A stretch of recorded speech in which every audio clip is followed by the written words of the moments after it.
Hello and welcome to episode 1069 of The Sleeper and the Bust. It is Friday, June 24th. I'm your host, Paul Sporer, joined this morning by Justin Mason. Justin, thanks for waking up very early. How are you? I'm tired. I went to bed at like 3 o'clock in the morning and got up at 5:30 so I could be here. I'm running on fumes, so we'll need to pump me up a little bit this morning. All right. All right. Well, you got up early. That's good. We got plenty of pictures to talk about, some exciting ones. Maybe they will get you going. The excitement of talking about some of these guys here, because really what we're talking about is some of these pitchers that have been studs, but they might not have the strongest track record here, both from the career standpoint, but also from this year. Like, do we trust what they're doing so far? So there might be some pivotal decisions with some of them. I wonder if you might cut some of them outright in, say, 12s and shallower. Say, hey, take what I get from the bank and then move on. Maybe not, but we'll see. Let's get into them. Let's start at the high end, and we are going off the Razzball Player Rater again, razzball.com/player rater, all one word. And let's start with Tyler Anderson out with the Dodgers. Now, the thing of it is, nothing is going to slow down the, oh my God, they went to the Dodgers, let's instantly get them thing, because Tyler Anderson and Andrew Heaney look amazing. Mm-hmm. Like, they both have fit, Dodger magic or whatever you want to call it, because they both look awesome and ready to go. Tyler Anderson's been there all year. Andrew Heaney's only had a few starts because of injury. Huge surprise. But we've seen glimpses of quality from Tyler Anderson, and this is what it's like. It's like they show glimpses of quality in other organizations. They get to a premium organization like the Dodgers, and you're like, well, they can turn this, they can spin this into like full on gold here, and they kind of have. 3 ERA, 0.97 WHIP, strikeouts up to a career high 23%, walks down to a career best 4%. His career is 21-7. So like the makings were there. They maximized it. 13% swinging strike rate, also a career best for Tyler Anderson. Is there something real here with the 32-year-old, or is he riding hot and destined to regress? What do you think of Tyler Anderson from here forward? I think there's a little bit of both. I definitely think there's something here, on top of that career high swinging strike rate. He's also got a career high in O swing. So he's getting guys to chase outside the zone. Doing a good job of not giving up hard contact. His hard contact percentage over on Fangraphs is 28.9%. That's pretty, it's pretty good, especially considering his career. The only concern is he's given up a career high in fly ball percentage. So maybe things should start leaving the park. But because he doesn't give up such hard contact, maybe not. A lot of pop-ups for Tyler Anderson. Mm-hmm. He's been in kind of this 43 to 45. This year's 45 is the highest. He's kind of been in this fly ball range since 2020. It kind of coincides with him leaving Colorado. Maybe he realized he could do a different approach where if the ball was in the air, it wouldn't kill him as much. Don't forget, he was with San Francisco back in 2020, and then Pittsburgh, Seattle split seasons last year, and now the Dodgers. So a lot easier spots to pitch than Colorado, and all of a sudden he's more of a fly ball guy, and it hasn't really killed him. Now, 8% homer to fly ball rate is down 4 points from last year. So like you said, maybe a few more homers, but I like that he gets the pop-ups. I like that he's got the swing and miss. I like a lot of what we're seeing from Tyler Anderson.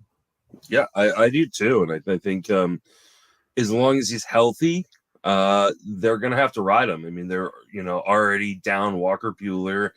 Who knows how many innings they get from Kershaw rest of the way? Who knows how many innings they get from Andrew Heaney rest of the way? Julio Urias is going to continue to pitch, but he hasn't been like elite in the same way that we've seen him in the past. So like, I think that they've got to give him a lot of rope. So, totally.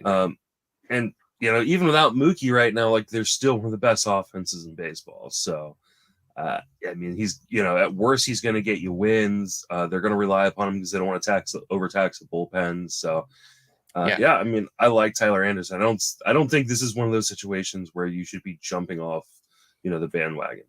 I totally agree. He's 14th so far.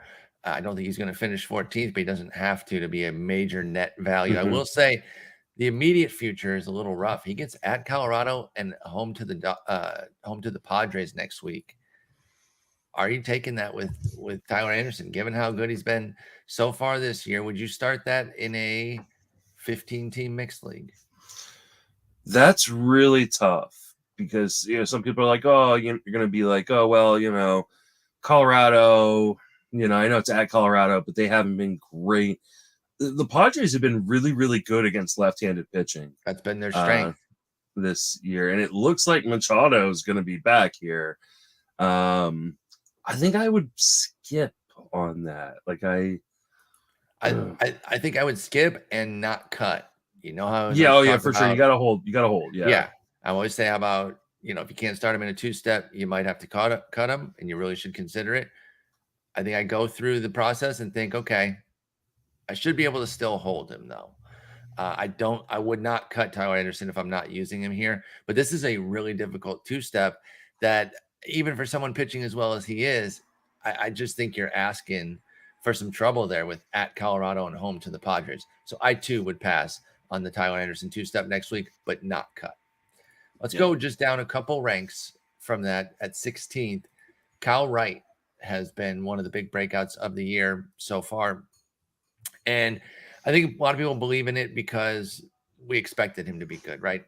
Former number 5 overall pick, a lot of prospect hype, took some time to get there. But honestly, didn't even really it took time in terms of years, but not like major league time. He had 70 major league innings coming into this year.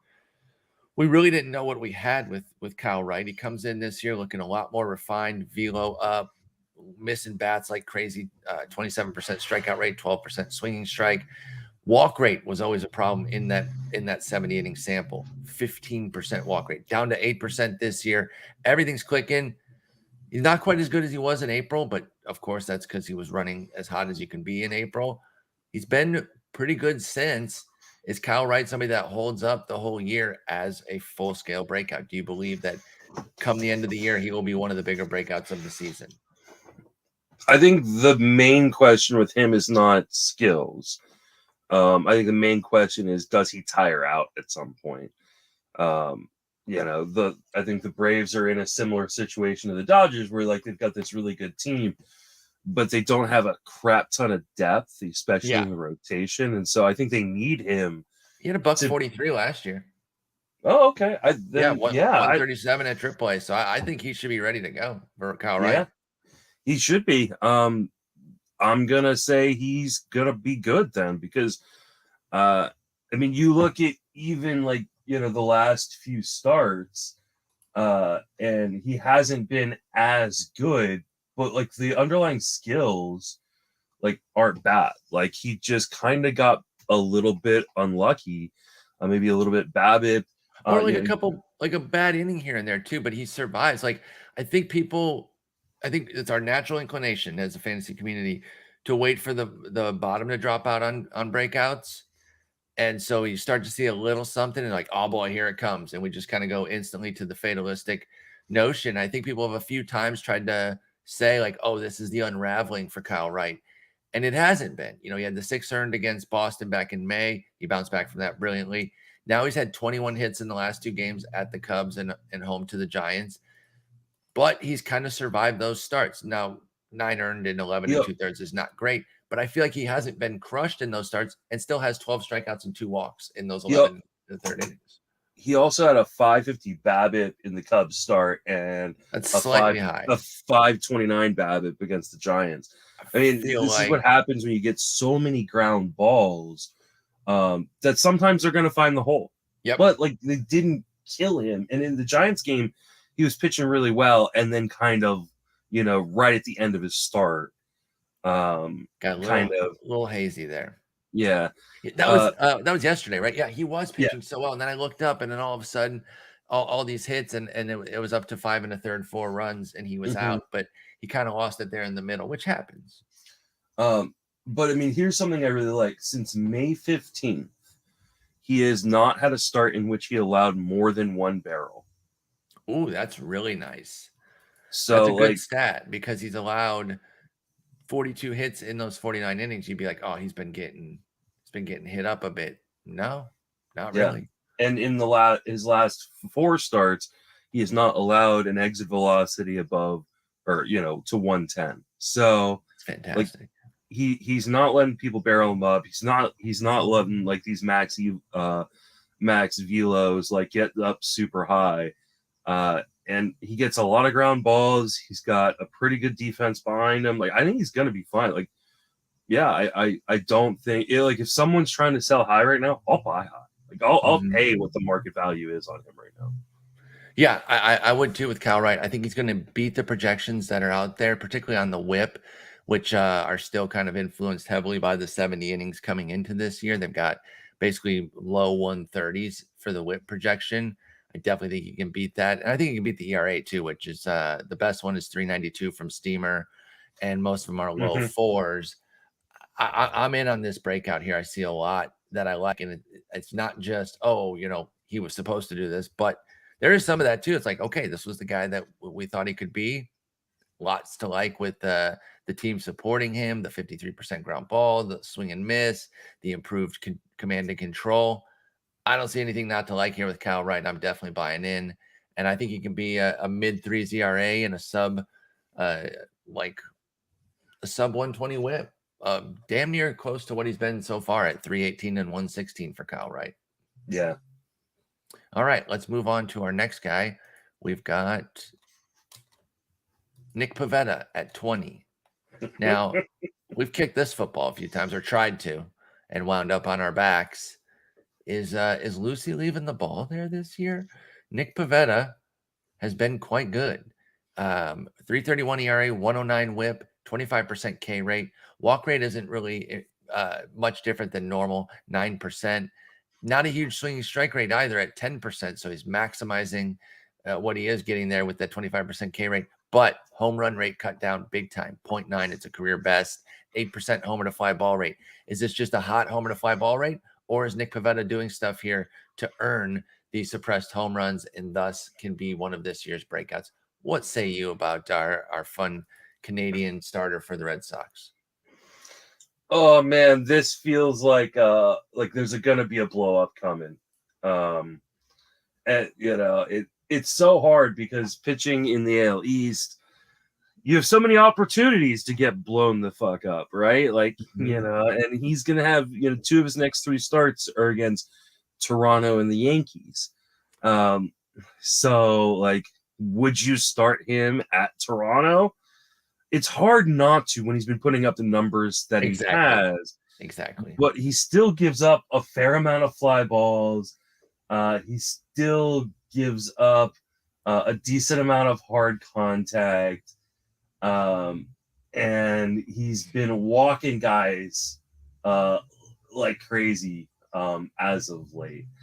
Like, I this is such a like hot potato that it's definitely scary. I mean, he in his last 6 starts, he's walked at least 2 guys in each start, including 4 in his last start versus St. Louis. Now he got 10 strikeouts against St. Louis too, which is great, and he has another double-digit strikeout game against the Angels in that 6-game mix as well. Oh, it's hard to not think that this isn't gonna come back and bite you in the ass, because I think it will at some point, but you also probably should ride it. Like, it's just Yeah, God. I'm sorry. I was looking up his stats for some of his recent games. Did you say that his velo is down a mile and a half as well? I did not. So that's another thing too. He's down from 95 to 93 and a half. So like nothing in the profile jumps out except the home run rate and the BABIP. Like the strikeouts and Mm-hmm. walks are like in line with previous for Pavetta, and the velo is down. So I'm just like, what's driving this that I can bank on? Is he just running hot with the same skill set? I kind of think so. So as such, I don't think that that we're in the clear here to just kind of set it and forget it. I do think he gets to start against Cleveland here today, so that could change things, right? If he gets blasted, you can reassess for the at Toronto. But if he goes out and has another gem today against Cleveland, I don't know how you sit Pavetta at Toronto, even though it's at Toronto. And I just said how this is kind of a heater that I'm not sure I buy in on. I still think you got to start him. I think the upside's too good. Yeah, I think you're gonna have to drop him at some point, but I'm rolling with it. He's been a godsend for my main event team because I picked him up off the wire after he got dropped in the first month. And And that's another thing about him. He was dreadful through the first month, 8.27 ERA. So yeah, that tells you how well he's been doing over these last 10 starts. The fact that he fronted a month, and it was at the Yankees, against Minnesota, and against Toronto twice. So a pretty robust schedule. They beat him up for that 8.27 ERA. And then Pavetta said, let me pop a 2.07 over my next 10 starts, which is great. Including, by the way, I don't want to just say that he's only beating up on losers. The schedule has been friendly, but his best start of the year is 9 innings, a complete game, 1 run against Houston. So it's not like he hasn't done anything against. And the last start was St. Louis, who's been one of the hottest teams in offenses in baseball. And 10 punches against them. So 10 strikeouts there. To me, when the regression comes, and the regression monster will come, it's going to come hard because he's been walking so many people. Yep. And couple 3-run homer type deals. Yeah. And it's going to be hard because, he gets, like I said, he gets Toronto this week, but then he lines up for a 2-step with a really good front end and a really scary back end. Give it to me. It's Pavetta is going to be, I believe it is home versus Tampa Bay and then home versus New York. Yeah. So he's got a 2-step in Fenway, Tuesday the 5th. This is the week after next. So next week it's at Toronto, and then this would be the first week of July. Mm-hmm. Yeah, and then the Sunday, the 10th, home versus the Yankees. So Tampa Bay's been awful offensively, so you're not worried about that one. But what if they start rebounding, and then what if they start getting going, and then you got the Yankees too? Well, right? Because Wander Franco should be back here pretty soon, and they got to regress back at some. They've been dreadful lately. You and I could put up five good ones against Tampa Bay right now. It's been awful. So yeah, Nick Pavetta, we're worried. Nick and I, Justin and I have been a fan before. We were part of the big fantasy love fest of Nick Pavetta a few years ago when he was everyone's darling. We were both part of that. I'm riding cautiously with it. If I've got him, I'm starting him, but I understand the risk I'm taking. I traded for Nick Pavetta in a dynasty league. Oh God, do you remember what you gave? I can't remember what I gave, but I know it was bad. And I'm looking it up. I'm trying to look it up right now. I like I know it was bad. I know I goofed. But I'm trying because I know I put a poll out on Twitter. While you're looking that up, I just will point out that like I said, Pavetta, I just want to reiterate, basically the same core skills that have netted him a career 4.93, 1.36 ERA here. I just don't know what I'm supposed to latch on to, especially with the velo dip.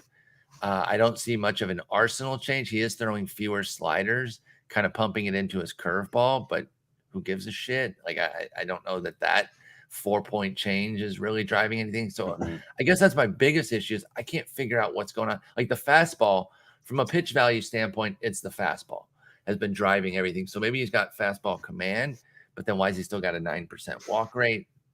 I don't know. I think he's running pretty hot. So in 2019, prior to the start of the season, so this is at the hype of the Nick Pavetta bandwagon, everybody going crazy, the Nick Pavetta breakout season, right? I traded Mackenzie Gore for Nick Pavetta and Tyler Skaggs. So I did not It didn't hurt me as badly as maybe I thought it Yeah. would at that, that after that season, because both Skaggs and Pavetta were awful. And neither are obviously still on my team at this point, but I'd still like that one back. Did that person keep Gore? I have no idea, but because obviously, coming out of last year, things were gloomy for Gore, so they might have cut him, and so then it was just a lose-lose deal there, perhaps. I also did not win that league that year. And to this day, I have not won that. I've been rebuilding since. Oh my goodness! Yeah, they've got your number in that league. Sometimes you just get in the league where you're like, I can't break through. Well, it's got some really tough people in it. Shelly Verstrate is in it. Darius Austin is in it. Shout out to our commissioner, Ben Briggs, who's fantastic. Shout out to all Dynasty commissioners. Absolutely. They do the Lord's work, really. Lord's work out there. All right, we have to do it. We have to talk Martin Perez. Let's go, baby. MVP. And Cy Young. Just give him MVP. Yeah, you can give say him everything. Give it all. So we actually haven't really talked about him much at all. We haven't talked about him on the show. Maybe a little bit dereliction of duty there that we haven't really discussed him, but I think it's because neither of us really believe in it. We got to talk about him now. He's been on fire. And, I've been like kind of saying, okay, regression monsters around the corner. So I've been kind of going against him lately, and he just keeps putting up gems. He's 23rd on the player rater, which is actually kind of low among starters for me. I was surprised with a 1.96 ERA, but he has a 113 whip, 5 wins, only a 20% K rate for Martin Perez. Justin, I can't be convinced that this is anything but the BABIP and home run suppression. BABIP down to 296. Ground ball rate is up, so that's helped with the home run suppression. I grant that. 53%, that's a 9-point jump. But a 3% homer to fly ball rate has yielded a 0.21 homer night. He's literally allowed 2 homers on the year. I don't buy this in the slightest. This is the biggest Vargas rule since Nick made the concept up, which was the 2017 Jason Vargas season, where he was brilliant through June and still wound up with a 4.18 season ERA, which tells you just how bad those final 3 months were. That's Martin Perez 100% here. This is the biggest Vargas rule that we've seen since. So, I mean, I think you're playing with fire every time you start him from this point forward with Martin Perez. What say you? Oh, man. What if I told you he has only given up 8 total barrels this year?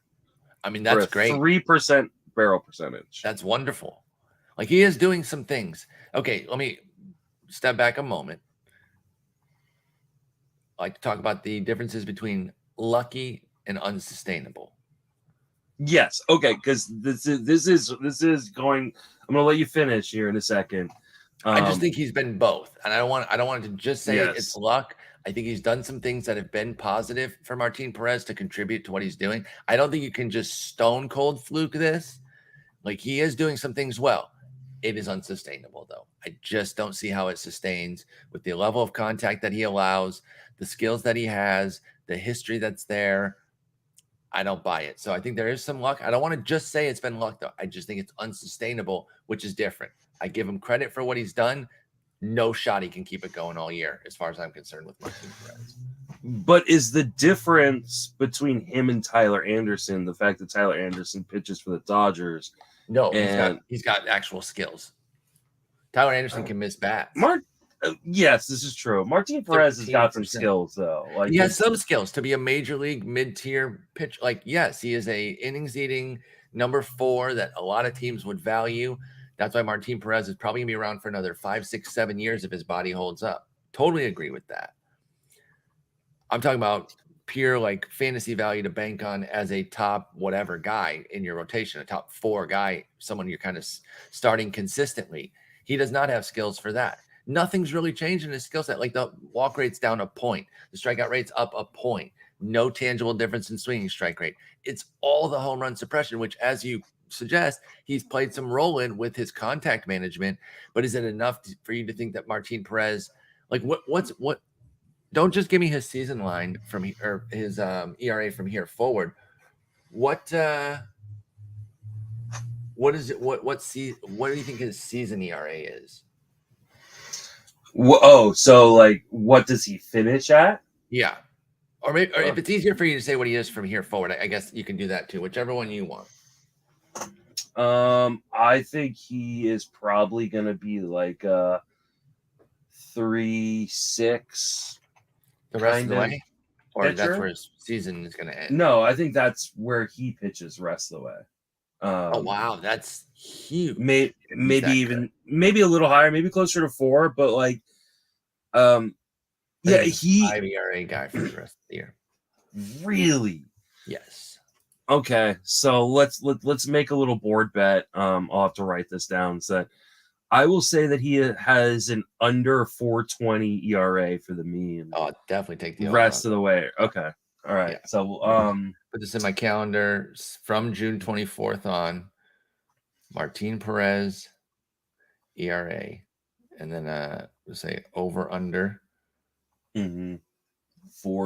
Yeah, 4.20, and you have the under. Okay, so he has got a 53% ground ball percentage, and he has a top 5 hard contact percentage in Major League Baseball. That's great. It will not last. He is 5th on that list of qualified starters with the best hard contact percentage. He is sandwiched in between Garrett Cole and Sandy Alcantara. Those are the things he's doing well. It will not last. It will not last. There is no chance. I mean, I hear you say that. There is why can't no it? chance. Because of baseball, right? Because we know how baseball works, and we know that it simply will not last. I think pitches in a good park. So did Jason Vargas. Again, I'm just going to follow in the a Vargas good division to pitch in. Here. Jason it Vargas may be the best division to pitch in. Jason Vargas had a 2.22 ERA through June, put up a 6.66 the rest of the way. Didn't really change much. Regression started to happen. This is Martin Perez, 1,000%. They are the same. They are Spider-Man memeing their faces off, dude. I do not think that like the skills are going to be sustainable, but I also don't think he's going to completely fall apart. I think the hard part becomes, where does he get traded? Because if he gets traded to like my Giants, I'm feeling pretty good about that. Or maybe he gets traded cross division into the Angels. I'm feeling pretty good about that. I'll tell you this though. He gets traded to Atlanta or New York or one of these teams with a bad stadium. That could end really poorly. You should worry wherever he gets traded because he's going to regress so hard. But Martin Perez, even with a 5 from here forward, you said, I forget the exact phrase you just said. You don't think he's going to be terrible the rest of the way. A 5 the rest of the way is not terrible. Like, there's a lot of good starts in there to have such a line. But the bad ones are going to be really bad, and they're really going to sting him. In that 6.66 ERA that Jason Vargas had in the second half of his Vargas rule season, I see 1, 2, 3, 4, 5. 5 really good starts within his 16. 3 or 4 others that are pretty good. So that's like 8 of the 16. About half of them weren't bad. So I don't think Martin Perez is like getting killed every time out the rest of the way.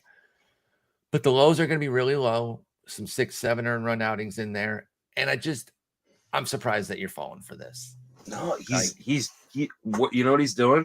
Just keeping it low, baby. He's keeping it low. He's in. Look at those heat maps. He's keeping it low. All he's got to do is keep it low, and yes, that's all he's got to do. Just keep it low. All he's got to do. Yep, keep it low. Yeah. Good luck. Good luck. I'm riding it, baby. I was a huge Martin Perez fan. I was too, and maybe this is part of my bias. I thought he was going to turn into like the next great lefty. Tell me why, because I had one specific reason that made me so into him. What was did you have a key driver, or did you just like his prospect pedigree? I like the prospect pedigree mostly. I had a specific driver. It was the fact that he was a baby with a changeup. Yeah. He had an elite changeup at like 20, and I was so in. And it was in the, early 2010s or late 2000s, whatever, in that 08, 09, 10 era where I was really getting deeper into prospects and learning about them. And, you learn how like every starting pitcher, the general thing is like they got 2 good pitches, a fastball, a breaking ball, and they don't have a changeup. So when a prospect actually had a changeup, you were like, oh shit, this one could be a real one. And the prospect folks loved him. I was fully on board. And listen, the funny thing is, like, when we see somebody who rated as high as like 15th on prospect boards at Baseball Prospectus and was a 5-time top 100 guy, you would say, oh, this is a failure of a career for Martin Perez because he hasn't been that great. He's put up 1,190 innings of being a league average pitcher. That is a win of a prospect. I think we do a bad job of like grading a prospect that isn't elite or a total bust out. Like if we can't put him in one of those for buckets, 11 seasons in the that's majors. what I'm saying. Like that's 11 seasons, 1,190 played innings. That's a quality return for Martin, and he's only 31. And like I said, if the body holds up, he's going to be around another 6-7 years, I bet. Wow, but he's only 31. That's crazy. As much as I've liked him and as positive as I can be, I don't see enough here to really buy into this in any tangible way. The ground ball rate's the only thing that's really helping him, but it's only going to keep the ball in the park for so long with the 3% homer to fly balls. So I don't want to belabor the point too much because I really don't want to be anti-Martin Perez. I hope I'm wrong. I would gladly take an L with you. I'm still riding this. I'm 100% correct. So I would. I mean, like it could go really wrong. Like it's that's my fear. You know, as a guy with a degree in history repeats itself. Martin Perez has screwed me in the past. He will screw me again. Yeah. Joe Ryan, big fan here. You know that 40th pitcher right now. I think the only reason that he's not higher is volume. That's 100% it because he did miss some time. He actually had a lengthy COVID battle. So I think he had it and it knocked him on his ass, I believe, because he was down for the count for a minute. And that is, again, really the only reason that he's down here at 40th because he's got 54 innings with a 3 ERA and a 106 whip, 24% K rate. He's had a few random games of like high walks because you don't really expect that from him. 9 of his 16 walks have come in 2 games. Houston and Seattle were just on him that day and spit on everything, or he just lost his fastball command, whatever it was. So he's had those 2 weird walk spikes. His home run rate, he's cut it big time from last year, 12% homer to fly ball down to 8%, and 1.4 homer per 9 down to 1.0 flat. So I was a huge Joe Ryan fan coming into the season. Obviously, nothing he's done here has dissuaded me from that. So obviously, I'm still on board and nothing for me to add there. But what about you? Where were you on Joe Ryan coming into the year? Do you believe in what he's done so far? And where's he going to finish this season? Where's his trajectory take him? I was not a huge Joe Ryan fan. I almost took him in our main. You let Stryker get him. Way to go, dummy. And yeah, I ended up going a different direction. So I'm bummed about that. I was worried about how many fly balls he allowed, and if that was going to come back to bite him in the home run rate. And early in the season we had the kind of the dead ball. So he's given up 4 home runs.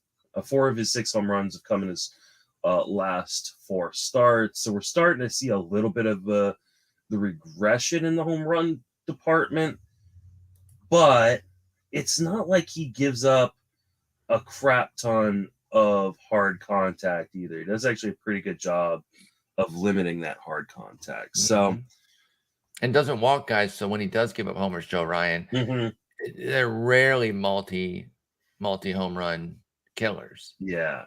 So or multi-run homers, excuse me. And I'm in on this. Obviously, again, I was in at the beginning, so I'm not giving up any great news here to say that I'm still in. 81% left on base rate. That's coming down, obviously. I would even say the 248 BABIP will probably go up, but not necessarily big time because one of the things about being such a fly ball guy is you will have a lower BABIP, and he doesn't allow a ton of contact. So I do think he'll maintain a low BABIP, but maybe not 248. I'm down to say that can go up a bit. But I think he can be a mid-3s ERA the rest of the way with a sub-120 whip and, about a strikeout per inning with good win opportunities on Minnesota. So I really, really believe in Joe Ryan, and I would stay the course on this. Yeah, I don't think there's anything anything actionable to here. I mean, I do think there are going to be more home runs given up, but as long as he continues to not walk guys, like I don't think that's going to be a huge problem for him. Just don't put men on base for free, and those home runs won't hurt as much. So like I do think there's probably some regression, and maybe there's going to be like that one really bad game where he does walk 4 or 5 because he loses the control, and then gives up the home run. But like against Houston every even great pitchers. I mean, we saw it with Garrett Cole the other day. Like he had that awful start, and then he goes out and almost throws a no-hitter on his next start. Like, even great pitchers have a bad day. So, like, yes, will there be some regression for Joe Ryan? Yeah, I do think so. But like, is it gonna like kill your season? It's not gonna be like as bad as Nick Pivetta or probably Martin Perez's regression. Like that's for sure. So like I took his 12% homer to fly ball rate from last year with Joe Ryan and applied it to this year's fly balls. It would be about another 3 homers, give him 1 2-run shot and a couple solos. Put that on his ledger right now. That'd move his ERA from 3.0 to 3.67. That's right in line with what I'm talking about. Yeah, that's exactly where I would think he would be. There you go. All right, so that's Joe Ryan of the Twins. Paul Blackburn, 41st, sitting there right behind Joe Ryan. Now, part of that, though, is just that he doesn't strike out a lot of guys because he's got almost 20 more innings than Joe Ryan, but just 55 strikeouts as a 6.5 K9. 297 ERA, though, 118 whip. The schedule has really been tough on Paul Blackburn lately. Remember, he had that 2 start where it was Boston and Houston. I flat out sat that one out. He survived. I mean, he gave up 8 earned in 10 2/3. If you started it, it didn't destroy you, but there was no reason to take that shot. Then he went to Boston and held up 5 1/3, 1 run. Then Seattle killed him recently, 7 earned in 4 innings. Now he's facing another big 2-step here at the Yankees and at Seattle. And I suggested to you before we started here that I wonder if like the real savvy move right now, let's just say you've gotten most of this, maybe not all of it. Obviously, you didn't pick him up day 1, and maybe you sat out the Boston and Houston. Is there any merit to just cutting Paul Blackburn now, taking what you got and not waiting for any regression? I don't think there is. I don't know how you cut a guy who's performed this well. Like I think you can still just don't believe it. I think you can still be judicious in when you use him. Mm-hmm. But I don't know that you can cut him, especially. I'm not cutting him anywhere. I have him in a bunch of spots, so I'm asking the question. I'm not suggesting that I'm. Yeah, let me be clear.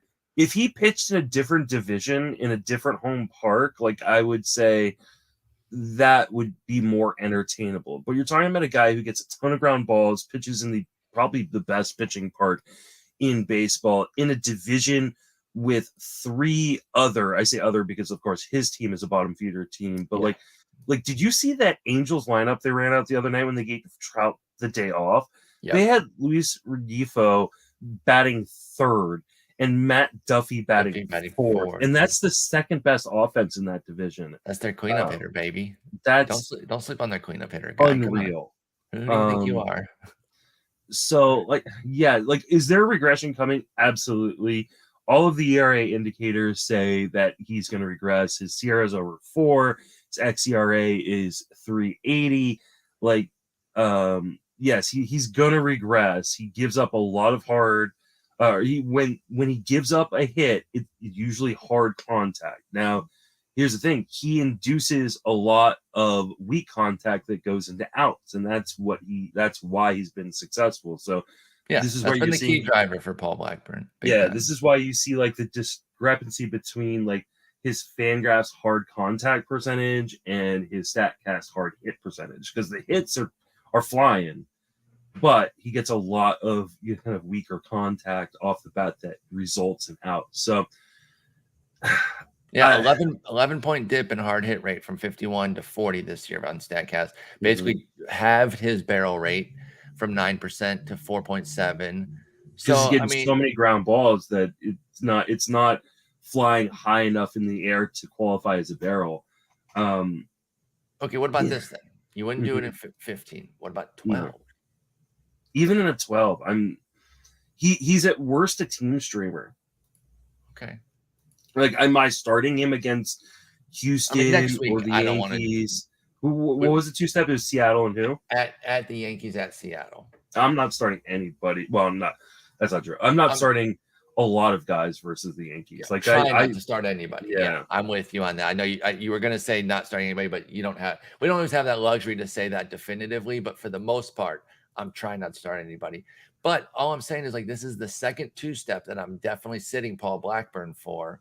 The first one, okay, I gave him a pass, but I think on the second one, I start to think, well, maybe I am cutting him here. Let me see what's available in my 12-teamer to see if you would do this. Now, I'm going to tell you the number that this guy ranks. You're going to be like, wait, what? Of course, we talked about it offline, so I'll peel the curtain back and say, you know why? But I told you that Keegan Thompson, where did I say he was ranked? Oh, yeah, he's ranked 29th. That's because he has 7 wins as a hybrid reliever starter. Would you pick up Keegan Thompson in a 12-teamer for Paul Blackburn? No. Okay. I don't really have anybody else there that any other start. Would you stash Drew Rasmussen IL? No. Over? Me neither. Okay. I think you're right. Then I'm not cutting him either. Again, I'm just asking. The hard part is, you know what the start is after the 2 start?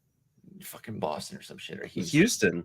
Yeah. It's but then he gets the Rangers. So, like, you know, it's but damn, dude, like, that's like, that's a lot. Like, okay, so team streamer, like you said, though, and that's exactly what it is you don't, this is the essence of a team streamer, where you don't want to give away somebody who could be that good, put him on the wire. You're not, like, here's the thing. If you can't afford to just stash him for the next 2 weeks, because you're probably not starting him the next 2 weeks. Yeah. Then I think because he's got this two-step, and then he's got Houston. Like, I can understand dropping him and moving on for someone who you can use.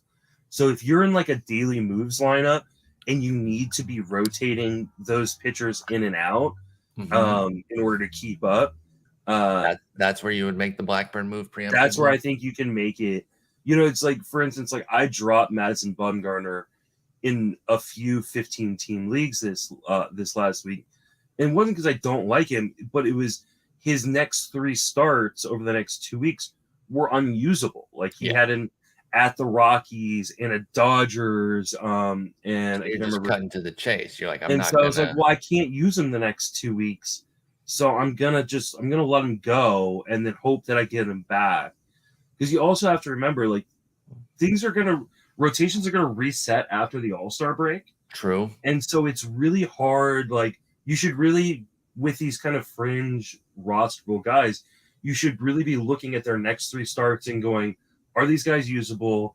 Because if not, I have no idea what their rotation spot's going to look like after the All-Star break. And if they're on a competing team or on a team that's going to be selling like the A's, they could be in a completely different situation here in a few weeks. Bingo. I think that's a great call out there that we have to be mindful of with some of these guys. And so that's why I even broached the question with a Paul Blackburn. Like I said, I'm not doing it myself. I'm not cutting him. So I'm not encouraging other people to do it, but I do think it's a thought exercise that is worth entertaining at the very least. Like, I'm looking at my main where I have him, where I have Paul Blackburn, and, like, I've got Betts and Woodruff. So I got 2 big IL stashes, and I took a gamble on Lamont Wade, who was starting the rehab assignment. So hopefully he comes back, but he's technically on the IL as well.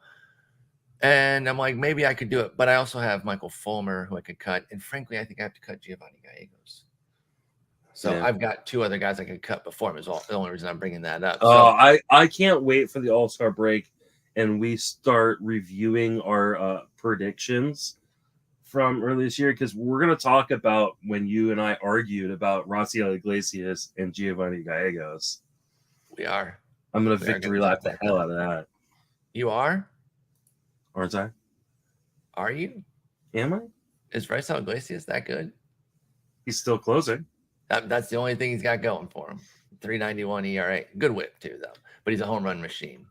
Like, obviously, Helsley has taken over that job. Yeah. And, I knew it wasn't going to – I was not afraid of Alex Reyes, Jordan Hicks, or anything like that. But Helsley took the job. Flat out took the job. Is there anything more frustrating than, like, being in on a guy that's, like, an out-of-nowhere closer a season early? Like You I liked was Helsley all last in year. on Helsley last year, like, and like and then I just didn't go back to the well. Like I I have knew. none of him. Honestly, like that's. I'm just gonna roast you. That's a really bad process because you were so anti-Gallegos. So what were you thinking? I Like, don't know. how do you I, live in I the anti-Gallegos world and you don't have Helsley? He went 22 in our league. You have no excuse. That week I picked up Ian Kennedy instead of. yeah. Yeah, I have no. I just looked it up on my shares list. Like I have I have lots of shares of Ryan Vivaldi. I Vlade, have lots of shares of Ryan Jeffress. I have a but no couple Ryan shares of Helsley. Ryan Reynolds, and a couple shares of Brian Hayes. But those are all the Ryans on my teams this year. Striker got Helsley for 22, 18. I don't know if I tied with anybody else, but I was 18 as well. But he was You know, back up. underrated part of Striker's game, and really every great player's game. Like, yes, you need a good draft to be competitive, right? If you draft poorly, you're not going to In be most cases, you're competitive. not going to. Sometimes you But can it's those rally. pickups, like those. Like he picked up Helsley, he picked up John Birdie before the Birdie tear.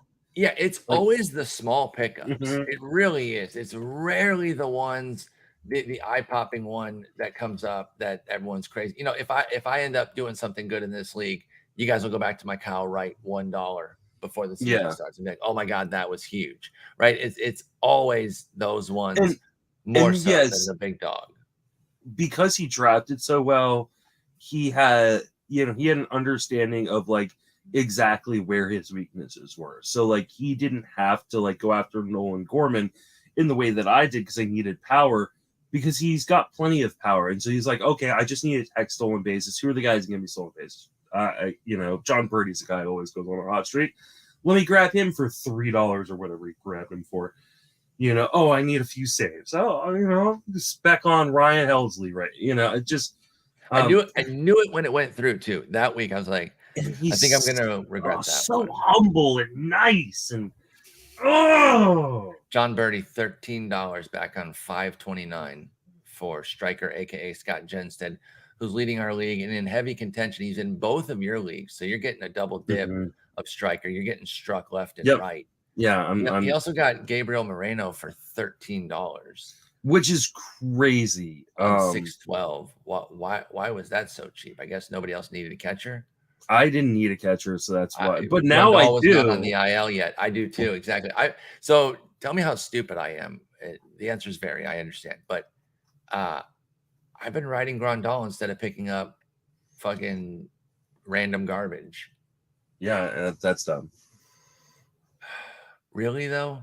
Yeah, I lost Sam Huff back down to the minor leagues now that Garver's back. So Should I pick up could've. Jacob Stallings? Yes. Do you really think that's better? Yes. Because you're leaving whether or not he's hitting home runs, you're leaving RBIs and runs on the board.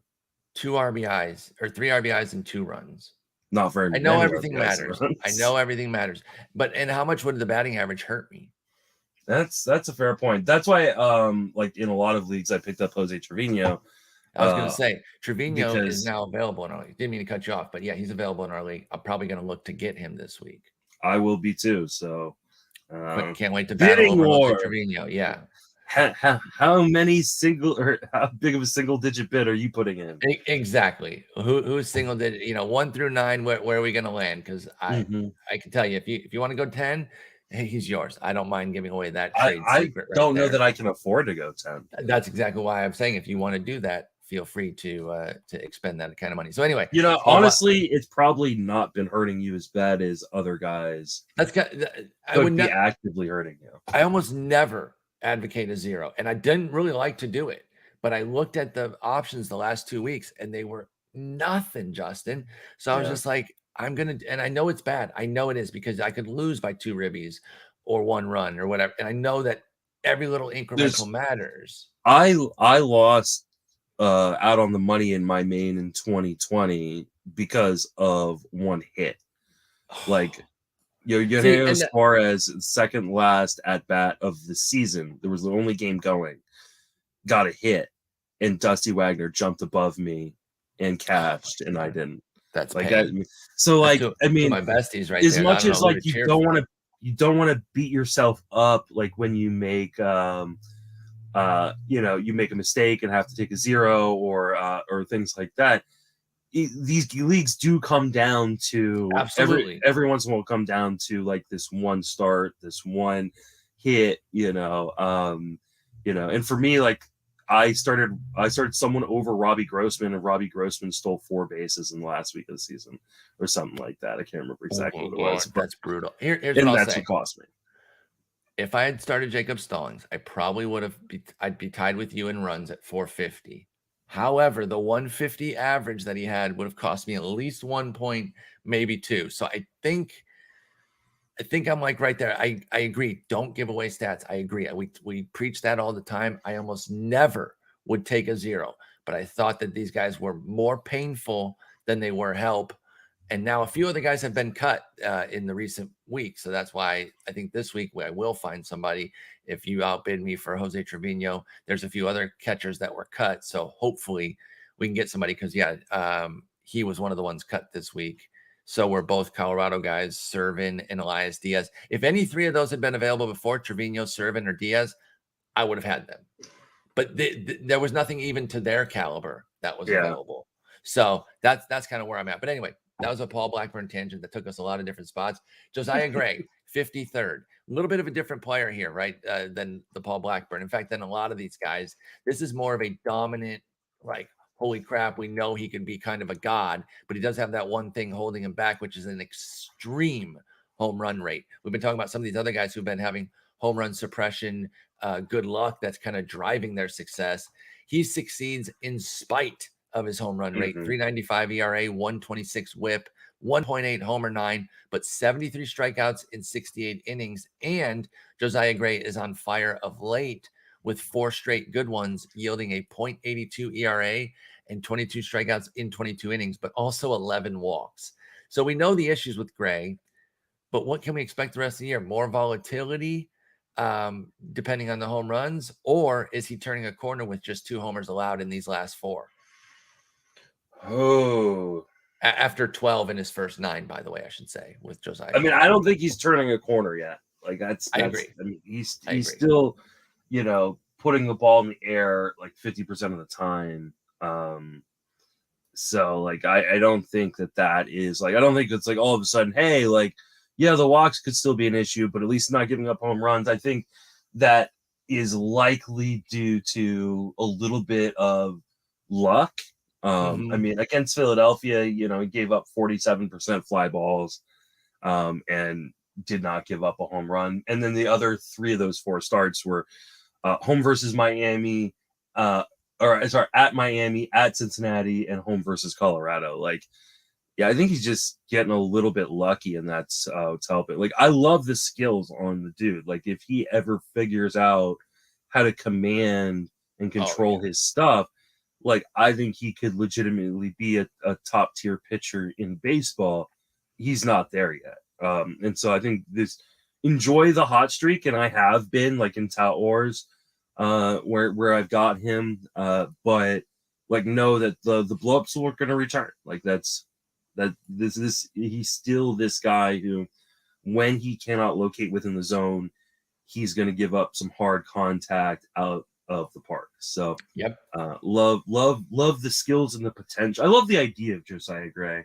Me too. I don't love the reality yet. I'm excited about his overall future, but I do agree that the short term will still have volatility. The home runs are not gone. He has not completely figured that out. It's a heater right now. Enjoy it. Team streamer though, and some of the downsides can really hurt you.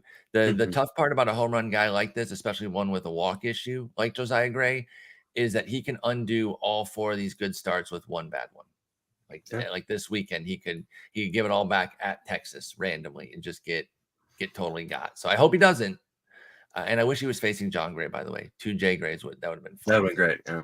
They were squaring off, but they're not. So boo. All right, our last guy, a long time sleeper in the bust favorite here. Ross Stripling. He's back in the saddle again, baby.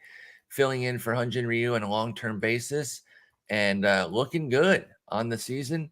He's got 52 2/3 with a 3.08 ERA, 106 WHIP, 20% K, which is meh, but 5% walk rate. Does have an 11% swinging strike, which maybe he can tap into some more strikeouts then. Keeping the ball down and in the yard, spiked his ground ball rate back up to 53%. That's actually a career high.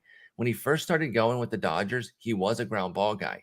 He left the Dodgers, the ball started going in the air like crazy. It's like, whoa, whoa, whoa, Ross, what are you doing? That led to a 2.2 homer per nine over the last 2 seasons for Ross Stripling, 37% ground ball rate. Got it back up to 53%. Unsurprisingly, the home runs have come down with it, 0.5 so far this year. Doubt he maintains that level of home run suppression, but as long as he's keeping the home runs down, I like Stripling. He's got an opportunity. He does have a Boston Tampa Bay 2-step next week. I'm a no Boston guy, so I would sit that without cutting him, though. I'm a team streamer for Ross Stripling. I'm sticking with him for next week as far as keeping him, but I'm not going to start him against Boston. What about you? Au contraire, mon frère. You're going to start him? I'm going to start. He's been really good as a starter. I know, and but Boston is so scary. A lot of people are going to be like, well, some of the stats he racked up, he did as a reliever. He's actually been better as a starter than he was a reliever. Mm-hmm. The fly ball percentage is down. The infield fly ball percentage is double his home run per fly ball percentage. He is doing a really good job of getting guys to induce into weak contact, ground balls. He's gone 6 in 2 of his last 3 starts. Mm-hmm. And so you don't have to worry. I think he might stay in this rotation for good. If Ryu does come back, I think there's a chance that Kikuchi loses his spot, or another guy loses his spot. I like Ross Stripling. I love Strip, but Boston, taking it. I mean, the Tampa Bay one is actually cushy enough to exactly. That's exactly why. If it was Boston and New York, I'm not touching that. What if it was Boston and Baltimore? I'd do that. I think I would. That park, Baltimore, Camden is so insane now. Mm-hmm. You want to be pitching in Camden now. Yeah, that's where we're at with it. And he gets to pitch at home for that Boston. It's not it's not in Fenway. So yeah, I think Are you convincing me on this, dude? I think you might be convincing me. And then he's got Seattle. He's at Seattle for his next. Which I'm totally fine with that. Yeah, I mean.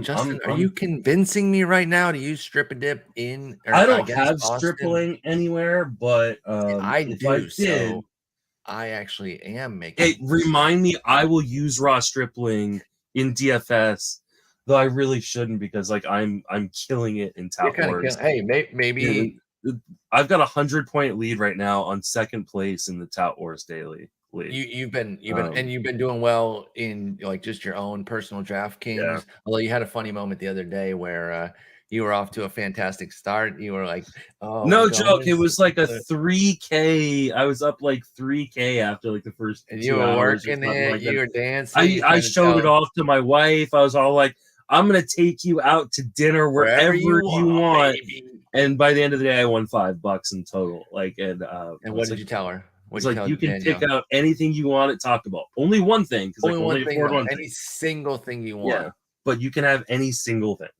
You can have that one thing. It did not end well. That was really. Funny. I mean, I still profited, so you're not gonna as long as you're green at the end of the night, you got that green number. You're feeling good about that, but that's really funny. I saw that tweet about it going the wrong way. Just put Stripling in a secondary lineup then. Yeah, that's what I put. I'll put him into our contest, and then I'll do a secondary lineup for Tout Wars if I don't like the rest of the starters. So I didn't have Bieber anywhere, but I was saying start him for the tough 2-step to the at Colorado at Dodgers. So I said I'll do DFS. So that's what you're doing here with the Stripling, and I respect it. So and sign up for these contests. I was about to say we will have a game. I'll try to remember to tweet them out and stuff too, because I am consistently killing it, and I want your money. People, I was gonna say, want people in to get more money. Yeah, I need more money in, so we have a higher volume, and I just like having. You are having a great year. I've won it 5 times this year. Like it's You've been crazy. You know yeah. who's I've interestingly, I've done all right in my own, but I've been doing well in Brad Johnson's. Oh, I haven't played in Brett's. I should play in that one.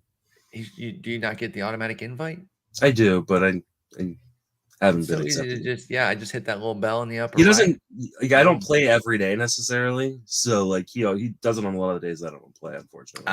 Okay. Well, if you're listening to this on Friday, you can join the Sandlot Friday game. It'll be in the Roto Write Up. It'll be on my Twitter. It'll be on Mhm. my box score bits. You'll find it everywhere. But Justin, you had to wake up early because you got work. So I'll let you go. Great talking with you. You and Jason going this weekend? I know we did Monday, but what's up? Jason and I are not going this weekend. I am supposed to find a guest. I will look for somebody.